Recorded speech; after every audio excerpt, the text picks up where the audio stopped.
तर आज पावसाचं वातावरण आहे, मस्तपैकी कांदा पकोडे, कढी, खिचडी केलेली आहे, गरम गरम आमचं करणं चालू आहे. आणि इकडं मस्त नातवाचं आणि मालकाचं गरम गरम खाणं चालू आहे. तर चला तर म्हणजे रामकृष्ण हरी. आज दुपारून मस्त असा जोरात पाऊस सुरू आहे, आता थोडासा कमी झालेला आहे आणि संध्याकाळच्या 7-7:30 वाजले असतील अंदाज.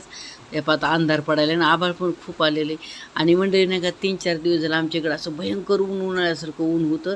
आणि इकडं नाही का कापूस लावगण झालेले, छोटी छोटी झाडं कापसाची, ऊन खूप होतं. सगळी शेतकऱ्याला चिंता वाटू लागली. पण चला आज भरपूर असा आभाळ आलं, पाऊस पडला.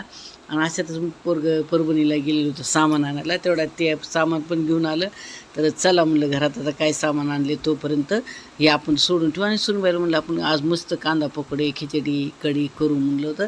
तर तोपर्यंत तिनं काय केलं, मी इकडे सामान काय काय आणलं तर सोडून बघून कर मला वेळ लागला ना. तोपर्यंत सुनबाईने तिकडे खिचडी केली, कढी केली, भजायला चालू आहे.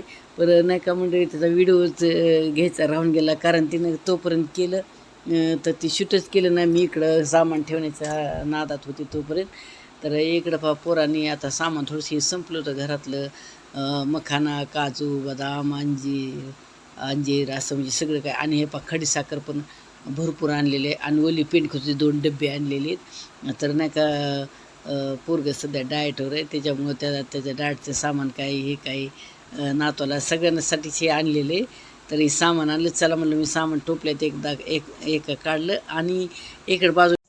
आणि सामान ठेवेपर्यंत इकडं सुनबाईनं काय केलं, तोपर्यंत खिचडी केली, कढी केली, गरम गरम भजे पण तळी. घाणं राहिलो. आता मी बघायला अरे म्हणलं शूट करायचं राहिलं, पण जाऊ द्या म्हणलं, जेवढं राहिलं तेवढं आपण करू म्हणलं.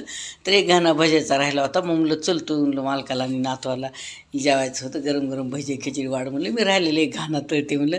तोपर्यंत मी राहिलेले घाणा भजेचा तळा. इकडं कढी पण गरम गरम होती. तिनं काय केलं, तोपर्यंत तिकडं जेवायला वाढायची तयारी केली. आणि इकडं सामानामध्ये रसगुल्ल्याचा डब्बा पण आणलेला होता. तर चला म्हणलं मग तिनं काय केलं, गरम गरम मालकाला आणि जेवायला वाढलं. आणि सोबत नातू पण गरम गरम भजी खावला. त्या आता मी वाईज द्यायला, तर नातू मध्ये थोडंसं बोलायला आवाज यायला.